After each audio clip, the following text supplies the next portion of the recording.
ធ្វើជាគេនៅស្រុកក្រៅពួកនេះមិនដែលស្គាល់មាននិយាយទៅនៅខ្មែរនេះយកលុយ4000នេះខ្មែរតែទិញហូបបានណាអាទៅពេលវាអញ្ចឹងណាអញ្ចឹងពួកមានសំផឹងអស់នេះវាយកស្រុកគេមកប្រៀបធៀបនឹងស្រុកខ្មែរ Assalamu alaikum warahmatullahi wabarakatuh បងប្អូន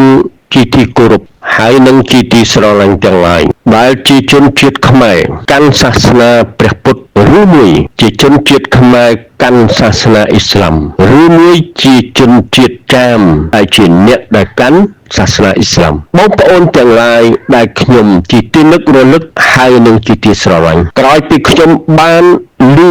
អំពីបរិសុទ្ធដែលគេហៅថាពៅបាននិយាយចោទប្រកាន់ដល់ខុសខើជាទីបំផុតទៅចំពោះស្ត្រីខ្មែររបស់យើងដូច្នោះដែរស្ត្រីអ៊ីស្លាមដែលបានទៅធ្វើការនៅក្រៅប្រទេសដោយគេបានប្រើពាក្យថាពួកមីសំផឹងនេះជាពាក្យមួយដែលធ្ងន់ធ្ងរជាទីបំផុតការចោទប្រកាន់នេះបើសិនជាអាពៅនេះមិនយកមកនៃសាក្សី4នាក់នៅក្នុងការចោទប្រកាន់នេះទេហើយសាក្សីនោះគឺជាបរិសុទ្ធទាំង4នាក់ហើយបានឃើញនឹង8ចក្ខុរបស់គេហើយបានបំភ្លឺនៅក្នុងពេលវេលាតែមួយដ៏ច្បាស់លាស់នៅក្នុងការចោទប្រកាន់នេះទេអាពៅត្រូវទទួលទោសតាមច្បាប់វិន័យរបស់អ៊ីស្លាមមានន័យថាបើសិនជាអាពៅហើយចោទប្រកាន់ទៅលើស្ត្រីហើយស្ត្រីនេះមិនមែនតែជនជាតិខ្មែរកាន់សាសនាព្រះពុទ្ធទេគឺស្ត្រីចាមកាន់សាសនាអ៊ីស្លាមក៏ចូលជាមួយដែរដោយសារពាក្យវាបានប្រើពាក្យថាពួកមីសំផឹងដូច្នោះប្រជាជនខ្មែរដែលជាស្ត្រីដែលបានចំណាត់ស្រុកទៅធ្វើការនៅក្រៅប្រទេសនោះមានជនជាតិខ្មែរកាន់សាសនាព្រះពុទ្ធដូច្នោះដែរមានជនជាតិចាមដែលកាន់សាសនាអ៊ីស្លាមដូច្នោះពាក្យដែលចោទប្រកាន់នេះគឺទៅលើទាំងអស់ស្ត្រីដែលជាជនជាតិខ្មែរហើយនិងជនជាតិចាមជាជនជាតិខ្មែរដែលកាន់សាសនាព្រះពុទ្ធដូច្នោះដែរជាជនជាតិចាមដែលកាន់សាសនាអ៊ីស្លាមការចោទប្រកាន់អំពីបរិសុទ្ធដែលគេហៅថាអាពៅនេះគឺជាការចោទប្រកាន់មួយដ៏ធ្ងន់ធ្ងរជាទីបំផុតដូច្នោះហើយសាសនាអ៊ីស្លាមហាមជាដាច់ខាតផ្ទីទៅវិញសាសនាអ៊ីស្លាមដែលអល់ឡោះជាម្ចាស់បានបញ្ចុះមកអល់ឡោះជាម្ចាស់គឺជាអ្នកដែលបានបង្កើតតាំងពីជន់មេឃហើយនិងផែនដីហើយមិនអ្វីដែលមានរវាងមេឃហើយនិងផែនដីទាំងអស់នេះគឺនោះហើយដែលមានព្រះនាមថាអល់ឡោះទ្រង់ហើយដែលបានបញ្ចុះសាសនាអ៊ីស្លាមនៅក្នុងគម្ពីរអល់កុរអានអល់ឡោះជាម្ចាស់បានបញ្ជាក់ប្រាប់យើងបង្រៀនយើងតម្រង់យើងនៅក្នុងសាសនាអ៊ីស្លាមអល់ឡោះបានបង្រៀនឲ្យយើងស្គាល់អល់ឡោះជាម្ចាស់ហើយត្រូវមានការជំនឿជឿទៅចំពោះអល់ឡោះជាម្ចាស់ហើយគោរពសក្ការៈទៅចំពោះអល់ឡោះជាម្ចាស់តែមួយគត់មិនតែប៉ុណ្ណោះសោតអល់ឡោះបានបញ្ចុះច្បាប់វិន័យដើម្បីរំដោះដើម្បីជួយតម្រង់ផ្លូវទៅចំពោះមនុស្សលោកទូទៅដែលមាននៅក្នុងលោកីនេះដើម្បីរំដោះបុគ្គលគ្រួសារសង្គមហើយនឹងប្រទេសជាតិសេដ្ឋកិច្ចជាតិសុខភាពសន្តិសុខហើយនឹងអ្វីផ្សេងដទៃទៀតដូច្នោះហើយសាសនាអ៊ីស្លាមដើម្បីថែរក្សាជីវិតមនុស្សអ៊ីស្លាមអល់ឡោះជាម្ចាស់បានបញ្ចុះច្បាប់អ្នកដែលសម្លាប់គេដោយចេតនាដូច្នោះដែរអ្នកដែលកាត់អវយវៈអ្នកដទៃដោយចេតនាហើយមានផុសតាងគ្រប់គ្រាន់ត្រូវចាប់យកមកកាត់ទោសវិញដោយសម្លាប់ជីវិតវិញដូច្នោះដែរដោយកាត់អវយវៈវិញឲ្យសមនឹងអ្វីដែលអ្នកទាំងនោះបានប្រព្រឹត្តដូច្នោះដែរអល់ឡោះជាម្ចាស់បានបញ្ចុះសាសនាអ៊ីស្លាមនេះមកអល់ឡោះបានឲ្យមនុស្សថែរក្សាវិចារណញ្ញាណបញ្ញាស្មារតីដូច្នោះហើយអល់ឡោះជាម្ចាស់បានដាក់ច្បាប់ហាមឃាត់មិនឲ្យមនុស្សទៅផឹកគ្រឿងស្រវឹងដោយសារពេលណាហើយស្រវឹងវាធ្វើឲ្យមនុស្សคล้ายទៅជាដូចជាអ្នកវិកលចរិតคล้ายទៅជាបច្ចេកភាពលួចប្លន់កាប់សម្លាប់ធ្វើអំពើហិង្សានៅក្នុងគ្រួសារដូច្នោះហើយអល់ឡោះជាម្ចាស់បានដាក់ច្បាប់ថាវត្ថុទាំងឡាយណាដែលផឹកទៅនាំឲ្យស្រវឹង ខូចខួរក្បាលខូចវិចារណញ្ញាណអល់ឡោះជាម្ចាស់បានដាក់ច្បាប់ថាហារ៉ាំគឺហាមគាត់មិនឲ្យផឹកនោះទេនេះដើម្បីឲ្យមនុស្សបេលិននៅក្នុងការប្រើប្រាជ្ញាស្មារតីឬមួយវិចារណញ្ញាណឲ្យបានល្អត្រង់ត្រូវមិនតែប៉ុណ្ណោះសោតអល់ឡោះជាម្ចាស់បានបញ្ចុះច្បាប់កាច់ដៃចោលលួចដើម្បីកុំឲ្យចោលខ្លាចកុំឲ្យលួចទ្រព្យសម្បត្តិអ្នកដទៃនេះគឺជាច្បាប់វិន័យរបស់អល់ឡោះជាម្ចាស់បានបញ្ចុះមកដើម្បីរៀបចំមនុស្សឲ្យចេះរស់នៅក្នុងសង្គមដែលរីកចម្រើនមានសុភមង្គលនៅក្នុងការរស់នៅរបស់គេដូច្នោះទៀតដែរអល់ឡោះជាម្ចាស់បានបញ្ចុះជាច្បាប់ដើម្បីថែរក្សាពូជអម្បូរមនុស្សហើយដើម្បីថែរក្សាកិត្តិយសរបស់មនុស្សឲ្យคล้ายទៅជាមនុស្សដ៏ពិតប្រាកដនោះអល់ឡោះជាម្ចាស់បានបញ្ចុះច្បាប់មកទៀតហាមមិនឲ្យបុរសហើយនិងស្ត្រីទៅរួមរាក់គ្នាទៅរួមភេទគ្នាដោយល្មើសច្បាប់មិនគោរពតាមបទវិន័យនៃសាសនាបើសិនជាអ្នកកាន់សាសនាព្រះពុទ្ធត្រូវតែអ្នកនោះរៀបអាពាហ៍ពិពាហ៍តាមច្បាប់ហើយនឹងវិន័យសាសនាព្រះពុទ្ធដូច្នោះដែរអ្នកដែលកាន់សាសនាអ៊ីស្លាមត្រូវរៀបការតាមច្បាប់វិន័យរបស់អ៊ីស្លាមដូច្នោះអ៊ីស្លាមអល់ឡោះជាម្ចាស់បានហាមគាត់មិនឲ្យបុរសហើយនិងស្ត្រីទៅរួមរាក់គ្នាដោយអនាធិបតេយ្យនោះឡើយហើយអល់ឡោះជាម្ចាស់បានដាក់ច្បាប់មកទៀតបើសិនជាបុរសហើយនិងស្ត្រីទៅរួមភេទជាមួយគ្នាដោយមិនរៀបការតាមច្បាប់ឬមួយប្រពៃណីសាសនារៀងខ្លួនទេនោះបើសិនជាចាប់បានហើយមានសាក្សី4នាក់ត្រូវយកទៅបើសិនជាអ្នកប្រព្រឹត្តអំពើអសិលធម៌រួមរាក់បុរសហើយនិងស្ត្រីដែលមិនបានរៀបការតាមច្បាប់ហើយនឹងវិន័យសាសនាទេនោះពេលណាចាប់បាន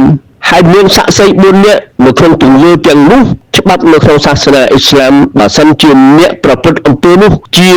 កំឡោះហើយនឹងក្រមុំត្រូវចាប់យកមកហើយយកទៅវាយ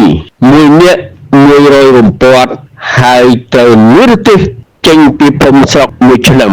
ក៏ប៉ុន្តែបើសិនជាអ្នកដែលបានប្រព្រឹត្តអំពើអសិលធម៌ដែលបានទៅរួមភេទជាមួយគ្នាដោយមិនបានរៀបការតាមច្បាប់ត្រឹមត្រូវនិងតាមវិន័យសាសនានោះទោះអ្នកទាំងនោះបើសិនជាអ្នកទាំងនោះគឺជាអ្នកដែលធ្លាប់បានរៀបការហើយដូច្នោះដែរបុរសក៏ជាអ្នកដែលបានរៀបការហើយទៅប្រព្រឹត្តអំពើអសិលធម៌ទាំងនោះគឺបានទៅរួមភេទជាមួយនឹងស្ត្រីដទៃទៀតដែលបានរៀបការហើយដែរតែមានផុសតាងគ្រប់គ្រាន់អ្នកទាំងពីរនេះពេលណាចាប់បានហើយមានសាក្សី4នាក់ទៅច្បាស់លាស់នោះគឺត្រូវយកទៅកាត់ទោសវាយមួយនាក់100រំពាត់ហើយយកទៅកប់ដីហើយគប់នឹងដំថ្មលុះត្រាតែ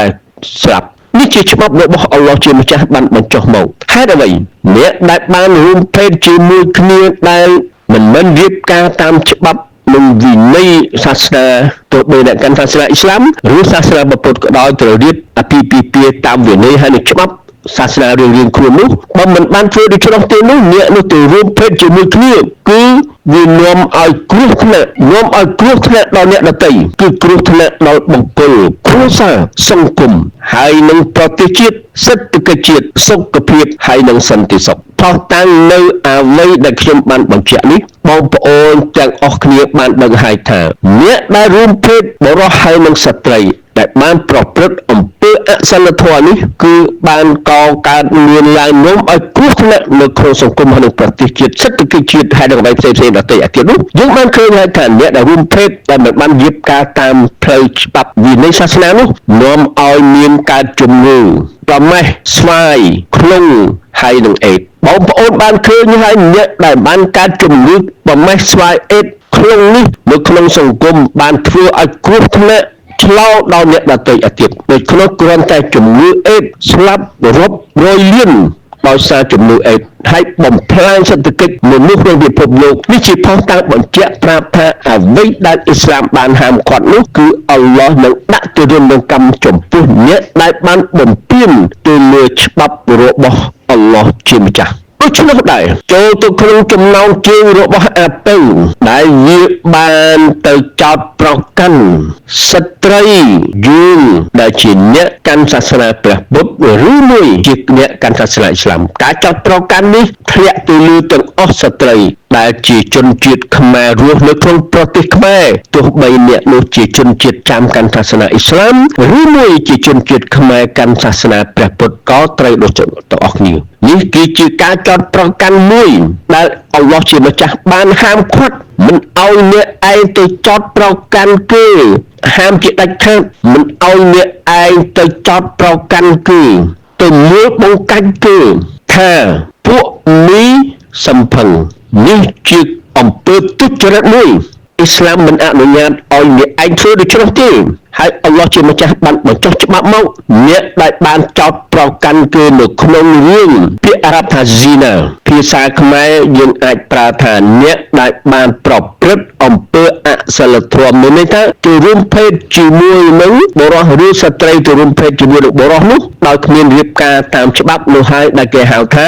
សំផឹងឬភាសាអារ៉ាប់ថា zinaពេលណាហើយអ្នកណាហើយទៅចោទប្រកាន់អ្នកដទៃដូចជាអាពើបាននិយាយចូលទៅក្នុងរឿងដែលចោទប្រកាន់ស្ត្រីខ្មែរទូទៅទោះបីអ្នកនោះជាជនជាតិខ្មែរកាន់សាសនាព្រះពុទ្ធឬមួយជនជាតិខ្មែរកាន់សាសនាអ៊ីស្លាមឬមួយជនជាតិចាមកាន់សាសនាអ៊ីស្លាមគឺចូលទាំងអស់នេះជាអំពើអយុត្តិធម៌មួយដូច្នោះហើយច្បាប់នៅក្នុងសាសនាអ៊ីស្លាមអ្នកដែលបានចោទប្រកាន់គេនៅក្នុងរឿង zina នេះឬនៅក្នុងរឿងរួមភេទបុរសហើយនិងស្ត្រីនេះបើសិនជាអ្នកដែលចោទប្រកាន់នោះគ្មានសាក្សីក៏ក្នុងអ៊ីស្លាមត្រូវឲ្យមានសាក្សីប្រុស4នាក់ហើយ4នាក់នោះបានឃើញ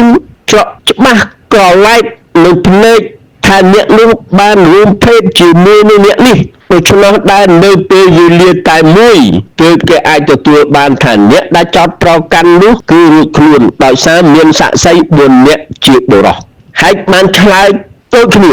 បានឃើញនឹងភ្នែកច្បាស់ក្រឡែកហើយនៅពេលវេលាតែមួយដូចគ្នាទើបគេអាចទទួលយកបានថាអ្នកដែលចោទប្រកាន់គេនោះមានសាក្សី4នាក់ទើបអ្នកនោះអាចរួចខ្លួនបានក៏ប៉ុន្តែរឿងអាពៅនេះបើសិនជាវាហើយមិនយកសាក្សី4នាក់មកទេហើយសាក្សីនោះគឺជាបុរសទាំង4ហើយបានឃើញទាំង4នាក់ច្បាស់ក្រឡែកចំពោះអ្នកដែលប្រព្រឹត្តអំពើអសិលធម៌នេះដូច្នោះដែរពេលវេលាតែមួយនោះបើសិនជាអាពៅមិនយកសាក្សីនេះមកទេគឺច្បាប់របស់វា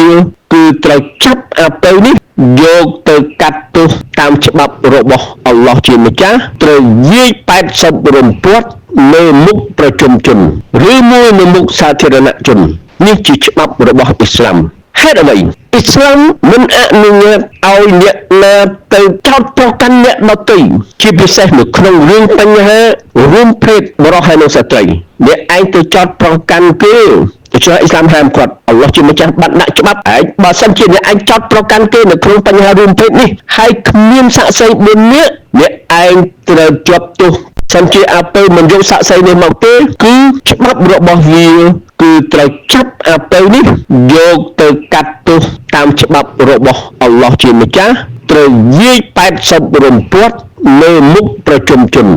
ឬមួយនៅមុខសាធារណជននេះជាច្បាប់របស់អ៊ីស្លាមហេតុអ្វីអ៊ីស្លាមមិនអនុញ្ញាតឲ្យអ្នកណាទៅចោទប្រកាន់អ្នកដទៃ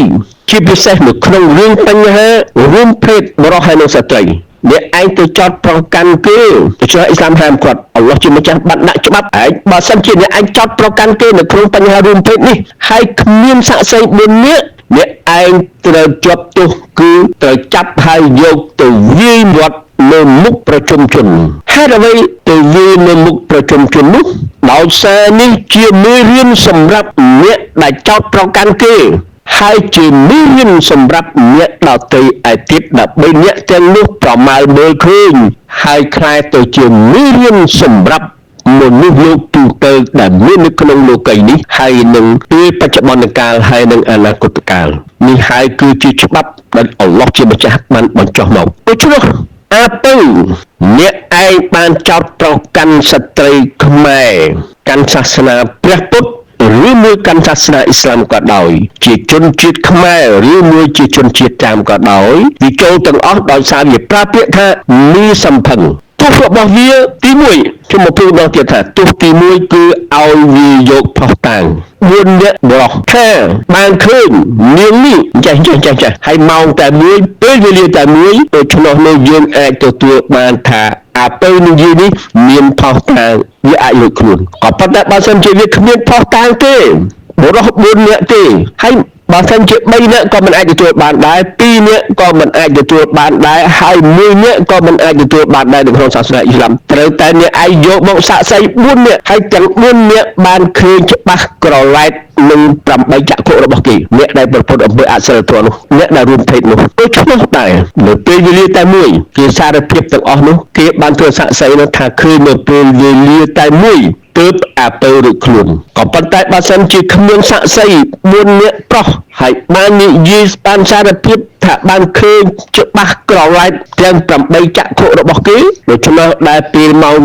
មកពេលវេលាតែមួយទេគឺមិនអាចទទួលបានទេពេលណាឲ្យអាពៅនេះមិនអាចយកសាក់សីមកបានទេមានន័យថាអាពៅត្រូវទទួលទោសអល់ឡោះជាម្ចាស់បានដាក់ច្បាប់សម្រាប់អ្នកដែលចោទប្រកាន់គេនៅក្នុងរឿង